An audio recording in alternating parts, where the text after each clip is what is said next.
ആകർഷകമായ ഓഫറുകൾ നൽകി സാധാരണക്കാരിൽ നിന്നും വീട്ടമ്മമാരിൽ നിന്നും ലക്ഷക്കണക്കിന് രൂപ തട്ടിയെടുത്ത സംഘത്തിലെ പ്രധാന പ്രതി വടകര പോലീസിന്റെ പിടിയിലായി. മലപ്പുറം കൊണ്ടോട്ടി സ്വദേശി മുസ്തഫയെയാണ് പോലീസ് അറസ്റ്റ് ചെയ്തത്.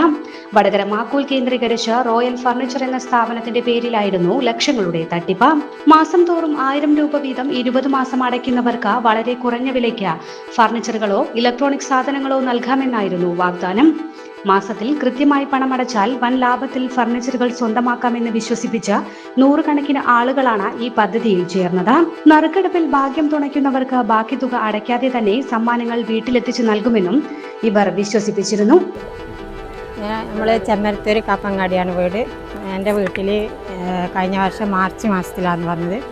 അപ്പോൾ ഈ ഫർണിച്ചർ കുറിയെ പറ്റിയെല്ലാം പറഞ്ഞു തന്ന് 20 മാസങ്ങളിൽ 1000 രൂപ വെച്ച് അടക്കണമെന്നും ഓരോ മാസവും നറുക്കെടുപ്പുണ്ടാവും. നറുക്കെടുപ്പ് വന്നു കഴിഞ്ഞാൽ പൈസ പിന്നെ അടക്കണ്ട, ഫർണിച്ചർ എടുക്കാമെന്ന് പറഞ്ഞു. അപ്പോൾ നമുക്ക് ഫർണിച്ചർ വേണ്ടാന്ന് നമ്മൾ ഒഴിവാക്കാൻ നോക്കിയതാണ്. അപ്പോൾ എ സി വാങ്ങിത്തരാമെന്ന് പറഞ്ഞു. അപ്പോൾ നമ്മൾ പറഞ്ഞു ഫർണിച്ചർ കടയിൽ AC ഉണ്ടാവില്ലല്ലോ, അപ്പോൾ അത് പുറത്തുനിന്ന് എത്തിച്ചു തരും, അതൊന്നും പ്രശ്നമില്ല എന്ന് പറഞ്ഞിട്ടാണ് ചേർന്നത്. അപ്പം ഞാൻ 15 മാസമാണ് വെച്ചത്.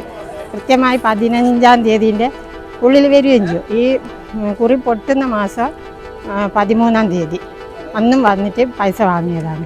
എന്നാൽ മാസങ്ങൾ കഴിഞ്ഞിട്ടും നറുക്കെടുപ്പോ വാഗ്ദാനം ചെയ്ത സമ്മാനങ്ങളോ ലഭിക്കാതായതോടെയാണ് പണമടച്ചവർക്ക് സംശയം തോന്നിയത്.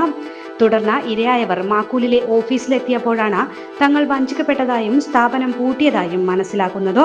അപ്പോഴേക്കും പ്രതികൾ ലക്ഷക്കണക്കിന് രൂപയുമായി ഒളിവിൽ പോയിരുന്നു. 100ഓളം പരാതികളാണ് ചുരുങ്ങിയ ദിവസങ്ങൾക്കുള്ളിൽ വടകര പോലീസിൽ ലഭിച്ചത്. തുടർന്ന് നടത്തിയ അന്വേഷണത്തിൽ വടകര പോലീസ് മലപ്പുറത്തു നിന്നാണ് ഒളിവിൽ കഴിഞ്ഞിരുന്ന പ്രതി മുസ്തഫയെ വലയിലാക്കിയത്. തട്ടിപ്പ് സംഘത്തിലെ മുസ്തഫയ്ക്ക് പുറമെ മറ്റാരെങ്കിലും ഉൾപ്പെട്ടിട്ടുണ്ടോ എന്നതിനെക്കുറിച്ച് പോലീസ് അന്വേഷണം നടത്തി വരികയാണ്. സമാനമായ രീതിയിൽ മലപ്പുറത്തും ഇവർ തട്ടിപ്പ് നടത്തിയതായി പോലീസ് പറഞ്ഞു. മുസ്തഫ പിടിയിലായതറിഞ്ഞ് തട്ടിപ്പിനിരയായ നിരവധി ആളുകളാണ് വടകര പോലീസ് സ്റ്റേഷനിലേക്ക് എത്തിയത്. പ്രതിയെ വൈദ്യപരിശോധനയ്ക്ക് വിധേയനാക്കി. ആരോഗ്യ മേഖലയിൽ ജോലി സ്വന്തമാക്കാം. അതിന് ഫീസ് ഒരു തടസ്സമേ ആകില്ല. ജോബ് ഓറിയന്റഡ് സ്കിൽ കോഴ്സായ നഴ്സിംഗ് അസിസ്റ്റന്റ് പഠിക്കാം. മുഴുവൻ കുട്ടികൾക്കും പ്ലേസ്മെന്റ് കിട്ടിയതുകൊണ്ട് ജോബിന്റെ കാര്യത്തിൽ ഒരു ടെൻഷനും വേണ്ട. കൂടുതൽ വിവരങ്ങൾക്ക് ഇന്ന് തന്നെ കോൺടാക്ട് ചെയ്യൂ. CM hospital Vadakara,